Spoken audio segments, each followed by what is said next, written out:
Cas Coovadia, the CEO of Business Unity South Africa, joins us to share the findings. Cas, good evening to you and welcome.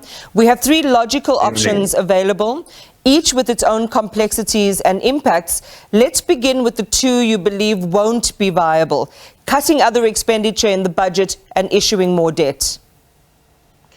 Yeah, so we don't think there's fat in any departmental budgets to actually cut and redirect towards a basic income grant. If we were looking at this a little while back, there might have been possibilities, but we don't think there are possibilities now. And then raising more debt, given the state of our economy, given that we in sub-investment grade, although rating agencies did raise the outlook from negative to positive. We think that raising money now and interest rates also going up, not just in South Africa, but globally, raising debt is not an option because we just cannot afford that. And to put debt into social expenditure without any possibility of income to service that debt is just not feasible at this point in time. So those two options, in our view, are not feasible.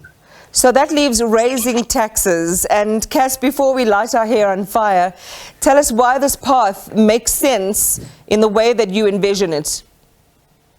Well, it would make sense under certain circumstances. So right now we have a very narrow tax base. To tax that narrow tax base further would be, in our view, unsustainable.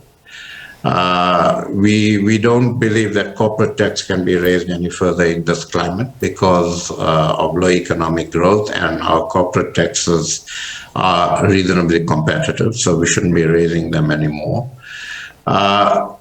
If we had a situation where we had increased growth, where the intervention in the economy that we've been talking about for quite some time to actually bring investment and get economic growth going and then employ more people and therefore broaden the tax base, there could be possibilities sometime in future.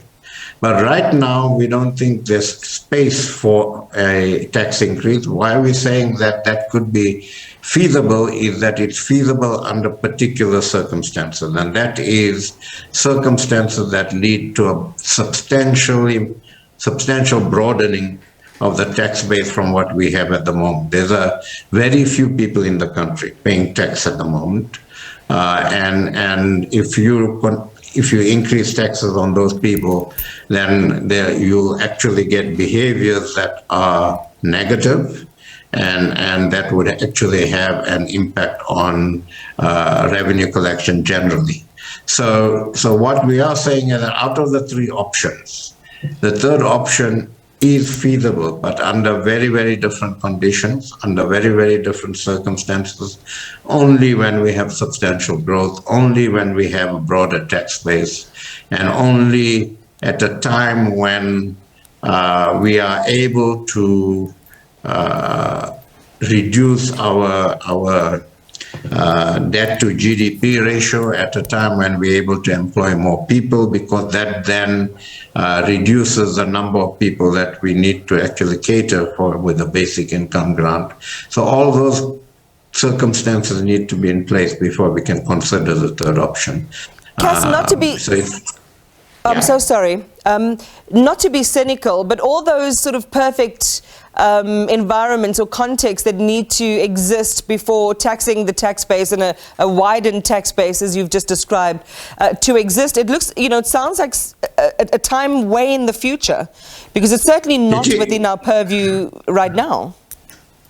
It is way in the future. Let's be practical about this. At this point in time, we have no economic growth. We have very little investment coming into the country. We have a very, very narrow tax base.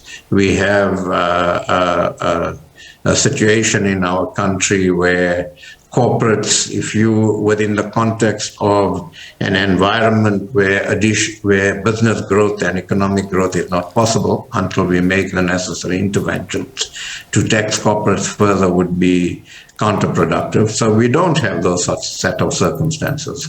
And we think that we've seen recently an example that if we actually are able to generate income like we did the once-off sort of boost to taxation and taxable boost to the revenue as a result of the commodity price increase, which is not a permanent increase. And with that, we were able to fund the tours, the 350 rand tours.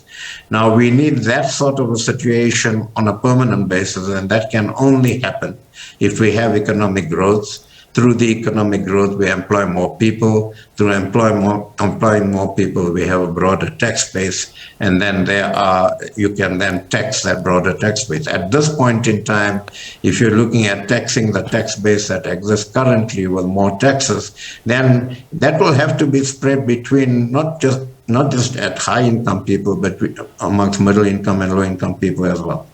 Those paying taxes anyway. Yeah, I mean, you talk about temporary boons in our economy. We talked about I think the twin commodity price cycle benefits, to the country's revenue as being those opportunities, which of course are not sustainable. So we don't know if they'll happen again. Yeah. But what I'm wondering is, this report was done in a time then where people aren't feeling as under strain as they are now. We heard, the decision from the Monetary Policy Committee and the Reserve Bank on that 75, basis point increase on interest rates. The likelihood of more interest rates and tough ones just like that in the next couple of cycles are highly imminent and probable. You've got fuel increases, you've got food increases, you've got electricity going up. I'm not sure there's ever going to be an environment then, read together with what you're saying in this research report, that creates an environment that is ever going to be conducive to a basic income grant. Because, people can't sustain it. I'm not too sure I agree with that, because, I mean, look at some of the items that are causing increases in inflation, and as a result of that, increases in interest rates. Administered prices, for instance, that's within our control. If we're more efficient, if we're more effective in the way we're managing things, we could get administrative prices down and have a positive impact on inflation. The government is now looking at processes to deregulate the fuel industry. And that could have a positive impact on inflation. So if we actually begin to make interventions that have positive impact on inflation and get inflation back into the 3 to 6% range from the 7.4% that it's in currently, we begin to actually impact on interest rates, and the upward interest rate cycle may not then be necessary. But at this point in time, it is. And what we've been saying is that there's unfortunately no quick fix to this. We can't fund this if we don't have money. And right now we don't have the money. We don't have the ability to actually raise money at interest rates that we could actually bear as an economy. And the fiscus at the moment is constrained. Now, those are the realities. It's not an ideological issue. It's not an issue that